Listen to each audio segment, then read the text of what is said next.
There goes that man, Jayden Daniels, post-game. Jayden, congrats on the win. Appreciate it. So tell us about that moment. The ball goes off the upright, goes in. What was the feeling that you felt when that first happened? I don't know. I can't really explain it. Obviously, I'm grateful to have the opportunity. I'm happy for the fan base, the franchise, everything it's been through to get to this point. So I'll just say, I'm just grateful and happy for everybody, including myself too. But as calm as you are, and you played the game of football all your life, to have those moments where you're waiting to see if this thing, and you see it hit the goalpost, you still don't know until it pops through. What are you going through? I don't know. I don't even think I smiled. I think I was looking at Charlie. He was like, "We got some interviews." I don't know. Can't even tell you. Yeah, can't even tell you. What happened there? I don't know. I didn't know I was bleeding until they told me, so I wiped it and was like, "Oh, I'm bleeding." Stitches or? Nah. Why does this team keep coming through in these moments? I mean, that's just the brotherhood and that DQ. I mean, that DQ set, the brotherhood, the togetherness that we have within the locker room.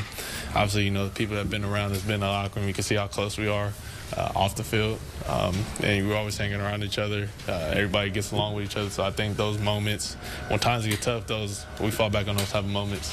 Each and every time you see a little bit more of this fight in this team, could you talk a little bit about the fight over and over in this team? Yeah, we're not going to give up to the clock hit zero. Win, lose, or draw. Whether that was week 1 to now week 19, we're going to keep fighting to the end. You've got the ball with 5 minutes left. You've got the chance, obviously, to get the winner. What's your approach there in that final drive? What you said to start? One play at a time, make some plays. Do you think in that situation, yes, we need to score, but more importantly, we can't let them get the ball again?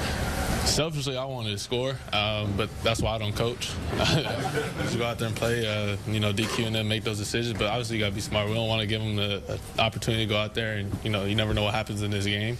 So obviously, we get a couple first downs, slow some things down, make them use their timeouts, and, we keep going from there.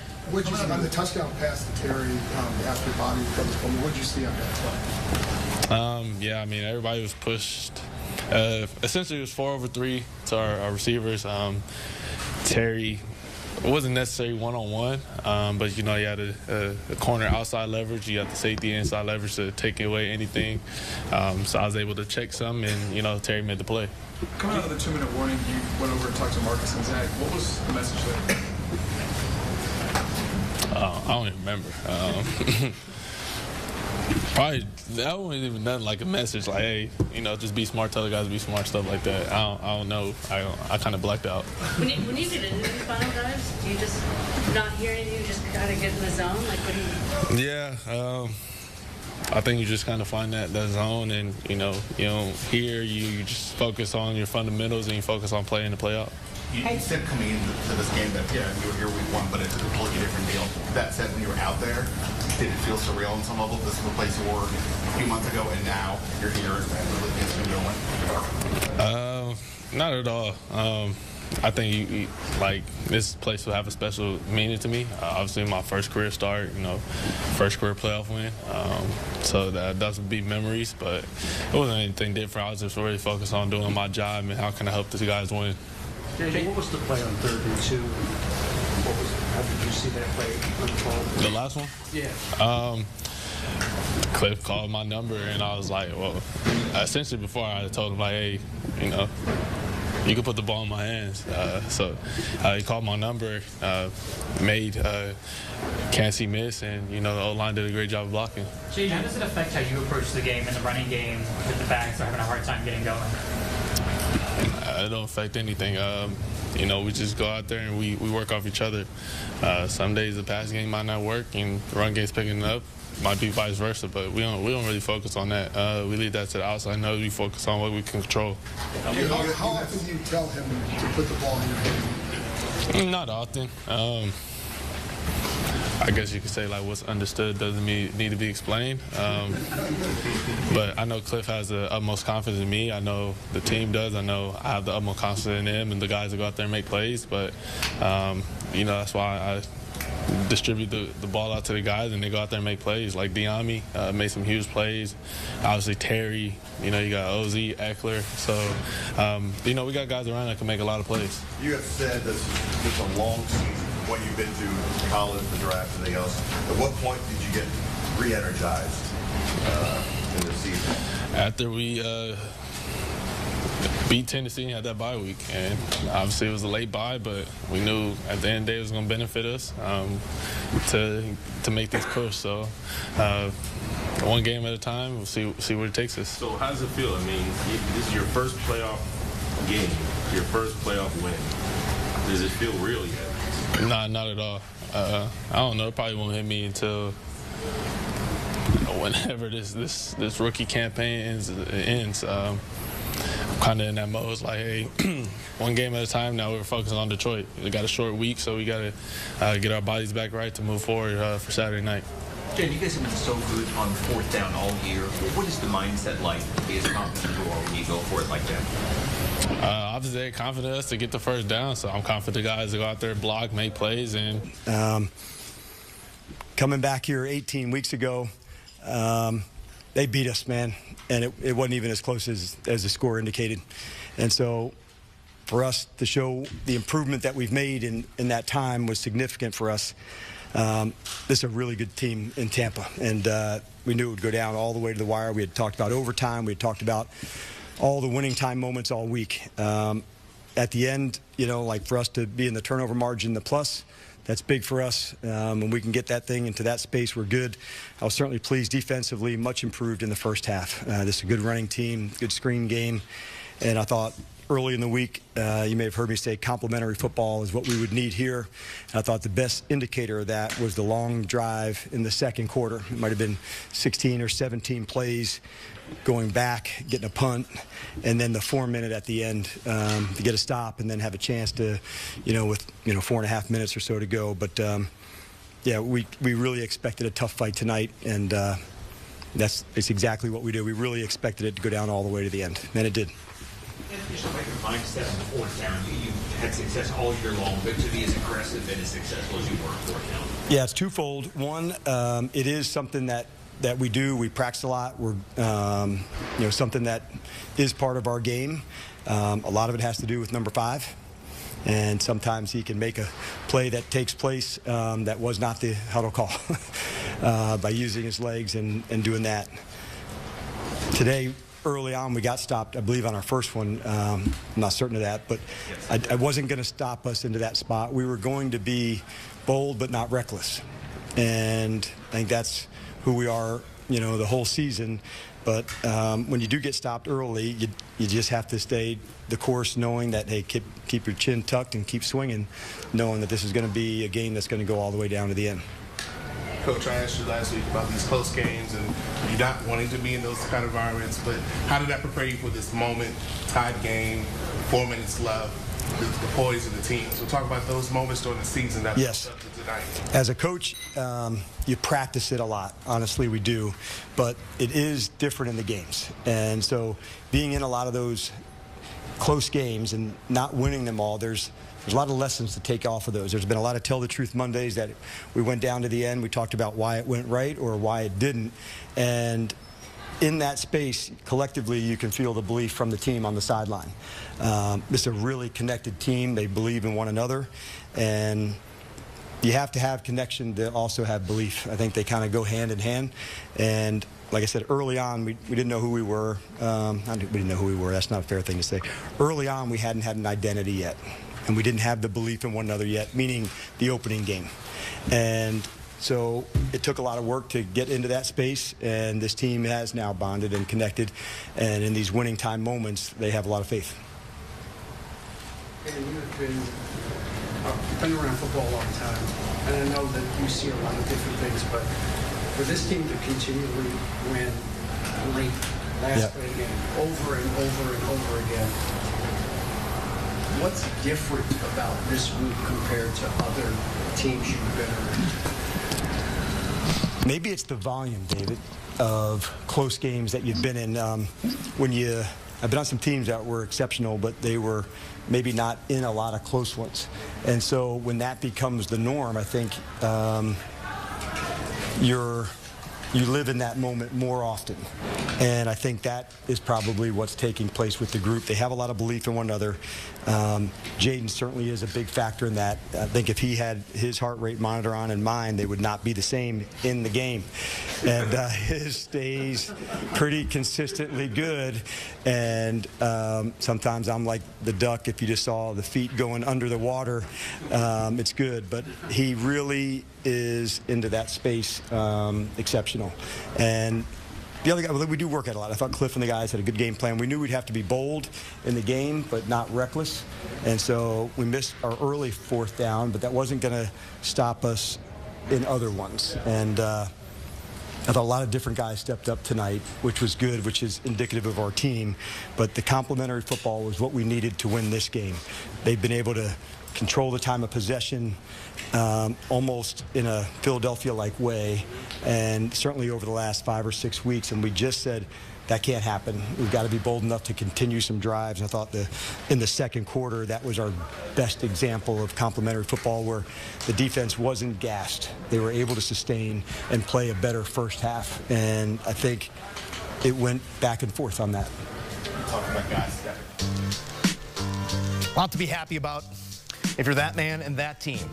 Celebrate, get back to work. You've got a Saturday meeting between the Commanders and the Lions. That means, by their measure, a short week to prepare for a team that's had nothing but time. The Chiefs, they've been on ice for, well, far too long. The starters, at least. That's a Saturday 4:30 meeting with the Texans. Then Sunday, you'll get the Eagles and the winner of the Los Angeles, Minnesota matchup on Monday night.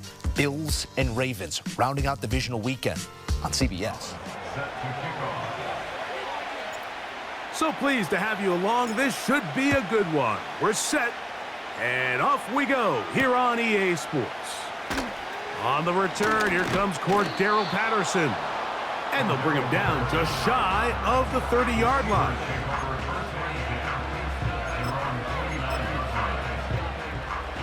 So they come to the line for 1st down and 10.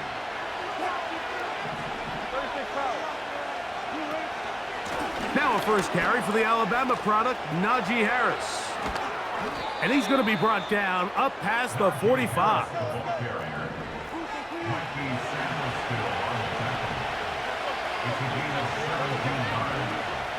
On 1st down, right back to Harris. And he'll get forward for a couple. It's 2nd down.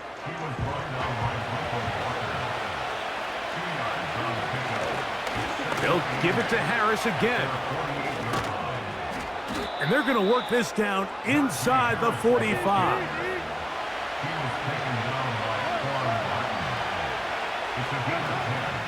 Another run here with Harris. And he'll work forward for about 3. It's 2nd down.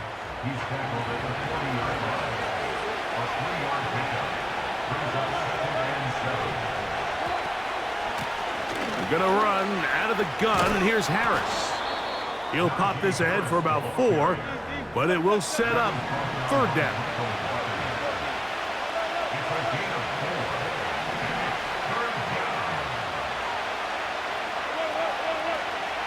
Out of the gun, here's Russ. That is caught! And he will get into the end zone. Calvin Austin. Touchdown, Steelers. Chris Boswell on for the point after. It's up and good. And the Steelers will take a 7-0 lead. Boswell now following the touchdown. Back out to kick this one off. This kick is fielded in the end zone, but no move to bring it out. It's touchback, and that ball will come out to the 30-yard line.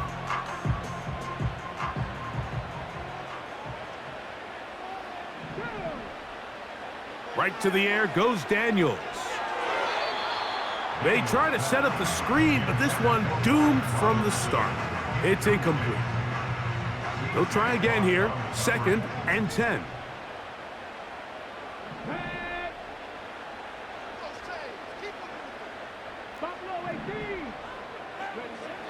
Operating from the gun, it's Daniels. And that's going to be incomplete. Coverage was good that time. The contact jarring the ball loose and forcing third down. Luke McCaffrey, the intended receiver. Now it's going to be third down.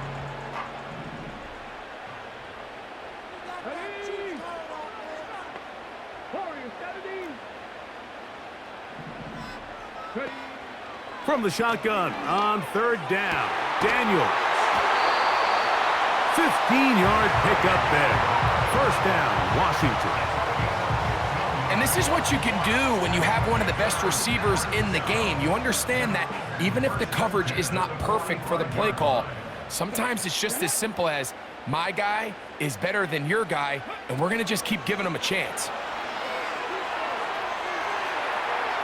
Off he goes.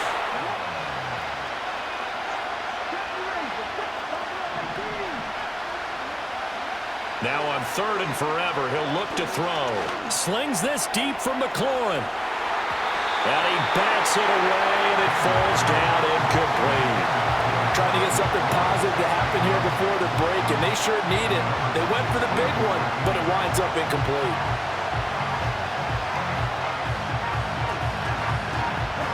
And likely time for one final play here in the half, so they will go for it on fourth down.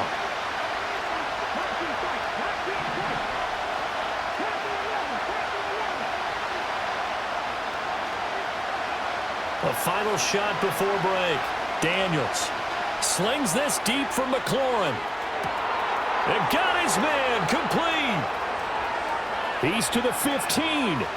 And he's in for the touchdown. Because it is so simple. It's something that these two have done and thrown together for years and years. Maybe not to each other, but since Pop Warner.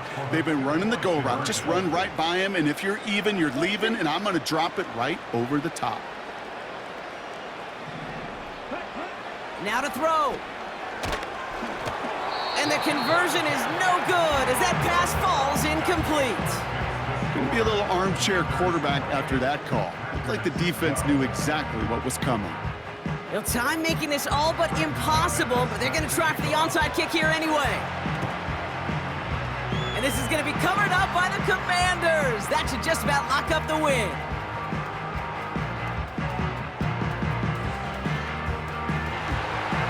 Washington finishes the return to the end zone. Touchdown! The Commanders picked up the fumble and ran it home. He gets it to go, and the Commanders will move out to a 14-7 lead.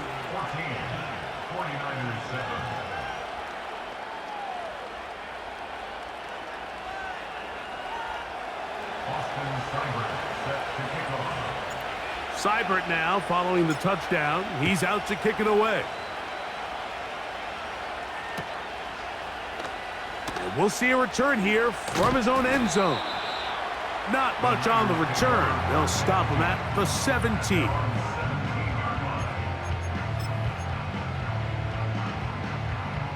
Boy, some bulk in the formation on that right side here for 1st and 10. A play fake.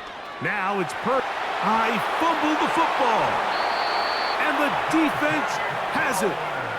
And there it is. The defense comes up with the big... Robinson will score. Touchdown, Commanders. So how about that for an answer? They get the touchdown there, and it's back to a one-score game here in the fourth. And that's what these guys have done all game long because they've scratched and slashed their way to stay in this game. And by now, we should all realize they're not going away.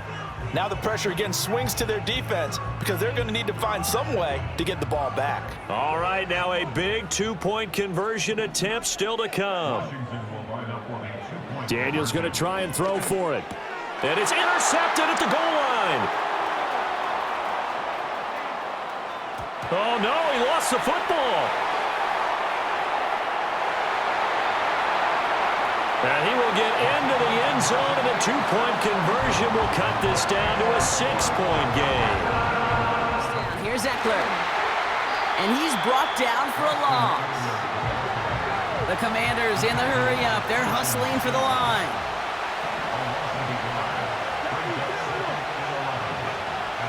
To throw.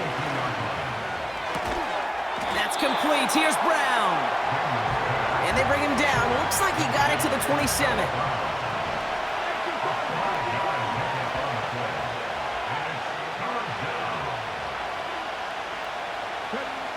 Here he is to throw. Someone got a piece of that downfield throw, but it is caught anyway. And that's a Washington touchdown. So there's part one, Brock. They get the touchdown that they desperately needed. Now, you'd imagine, comes a try for two. Yeah, and this might be just as tough as to go get that touchdown they just did because, well, they work on two-point conversions, but they're difficult.